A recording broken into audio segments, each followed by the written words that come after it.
43-year-old Bradley John Miller has been arrested and charged for murdering his 48-year-old girlfriend Athena Saunders. Athena's body was discovered on the 30th of May 2022 when a group of youths were hiking at night at the Unaka Mountain Beauty area in Tennessee. They noticed the light hit something reflective down over an embankment, so they went over to investigate and discovered her body that seemed to have been laying there for days. They found her face down in the embankment, where she appeared to have been dragged to and dumped. She was wearing a reflective vest, which had her ID attached to her belt. Bradley was one of the first people questioned after the discovery of Athena's body. He was reportedly interviewed by detectives at the couple's home in Johnson City in Tennessee, and a DNA sample was taken. Unicoi County Sheriff Mike Hensley said he was very cooperative at the time, and then we discovered that he was the prime suspect in this investigation. He also confirmed that Bradley has a history of domestic violence. He explained that the forensic evidence came back and they issued a warrant for Bradley's arrest in connection to Athena's murder. Bradley had fled from his home before they could detain him, and he became a fugitive. The authorities appealed to the public for information of his whereabouts when they received tips that he had been seen in Ashland, Kentucky.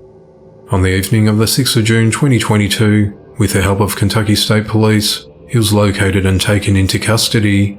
The authorities are now working with extraditing Bradley back to Tennessee to face murder, abuse of a corpse, and tampering with evidence charges.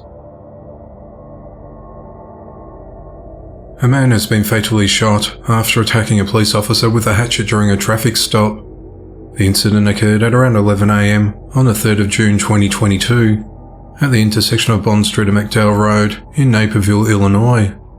A deputy was conducting a traffic stop when an unrelated vehicle pulled up beside the one he had already pulled over. A man then quickly exited the vehicle and rushed at the officer with a hatchet in his hand. The authorities released an image of the officer's body cam showing the confrontation. The officer, a 22-year veteran with the force, fired his gun and struck the suspect. He was transported to a local hospital where he was pronounced dead. He was later identified as 28-year-old Edward Saman. An autopsy has been completed, but the cause and manner of his death is under investigation pending toxicology results. The police officer was not injured during the ordeal. The authorities are trying to determine whether the man who attacked the officer was somehow related to the person in the car they stopped, as the investigation into the matter continues. The authorities are searching for 3 escaped inmates after they climbed through holes they made in the ceiling of their cells and went out the back door of the Barrow County Jail in Cassville, Missouri. 2 of the men were in jail for drug-related offences, while the other inmate was there on a stealing charge. The prison staff learned of the escape when they arrived at work on the 3rd of June 2022. The jail building is old with ceilings made of plaster, which allowed the escape to happen. The men that escaped, Lance Stevens, Matthew Crawford, and Christopher Blevins, were all acquaintances. 2 shared a cell while the other was in a nearby cell. There's no indication that an employee helped in the escape, and video surveillance has been reviewed. Authorities have since received a tip that suggests that 2 of the inmates have left the state and are appealing for anyone with information on the criminals to come forward.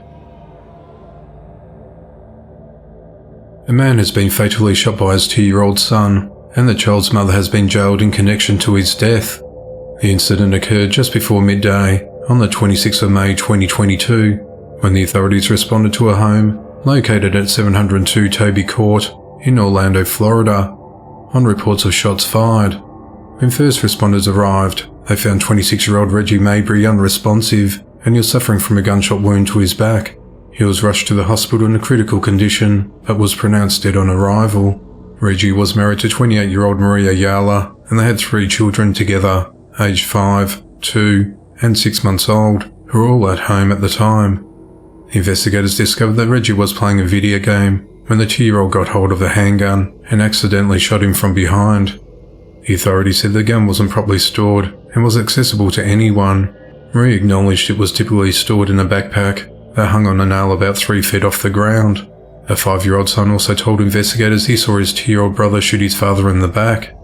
Marie was arrested and is held at the Orange County Jail, charged with manslaughter by culpable negligence, possession of a firearm by a convicted felon, possession of ammunition by a convicted felon, and violation of probation. Marie made her first court appearance on the 6th of June, but the judge denied her bond. Sheriff John Mina said the tragedy could have been prevented if the gun had been properly stored.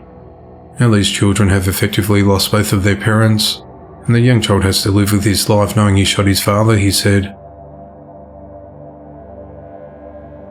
10-year-old Caden Williams has been fatally shot in the head. The shooting occurred just after midnight on the 6th of June 2022, located inside a home in the 1100 block of East 77th Street, near Donald Avenue in Cleveland, Ohio. Caden was inside his upstairs bedroom playing with his 15-year-old cousin. Caden's aunt was downstairs handling a handgun when she accidentally fired the gun through the living room ceiling. The bullet travelled through the floor of the bedroom, ricocheted off a mirror, and struck Caden in the head. The cousin came rushing downstairs to tell the family that Caden had been shot. Caden's 27-year-old mother then ran upstairs and called 911. The medics arrived and rushed Caden to the local children's hospital, where he died shortly thereafter. The aunt was arrested, but the authorities said that no charges have been laid at this stage, as the investigation into the matter continues.